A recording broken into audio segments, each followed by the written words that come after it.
ঘটনাটা ঘটছে এটা কিভাবে কিসের জন্য ঘটনা ঘটছে সেটা একটু বলেন। ঘটনা তো খুব দুঃখজনক একটা ঘটনা। আমি বাড়ির ছিলাম না, বাড়ির পাশে এমনি আসছে, আসি দেখি যে চিল্লাচিল্লি শুরু হয়েছে। এর মধ্যে আমি দৌড় দিয়ে আসছি, আসি দেখি আমার চাচি হয় সম্পর্কে, সে আসি দেখি নাক দিয়ে মুখ দিয়ে রক্ত পড়তেছে। তখন আমরা ধরলাম, মাথায় পানি টানি দিলাম, দেওয়ার পরে ওনাকে জিজ্ঞেস করলাম যে কি, উনি কথা বলতে পারে না। পরে পানি টানি দেওয়ার পর অনেকটা সুস্থ হলো। সুস্থ হওয়ার পর তাকে জিজ্ঞেস করলাম যে কী সমস্যা, তো বললো যে আমার লক্ষ্য রাখছে, এদিক গেছি উনি দেখছে। তারপরে উনি যখন ঘরত গেছে, ধাক্কা দিয়ে বিছনার মধ্যে ফেলে মুখের উপর একটা বালিশ চাপা দিছে।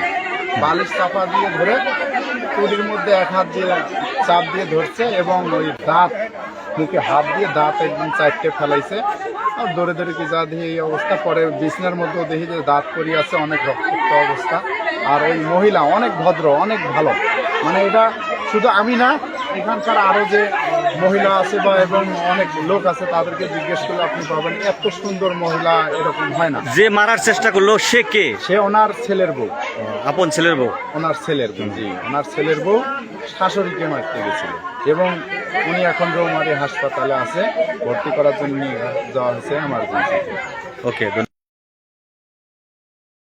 আমি আসার পর দেখলাম যে মহিলা ওই যে অসুস্থ, আমার ছেলের বউ তাকে মারার চেষ্টা করছে। কিভাবে মারার চেষ্টা করলো?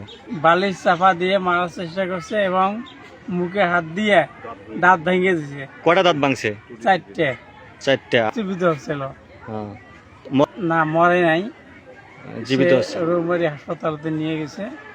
কিন্তু ছেলের বউ খুব খারাপ, জঘন্য, আমরা জানি এইটুকু আর কি। ওকে, ধন্যবাদ।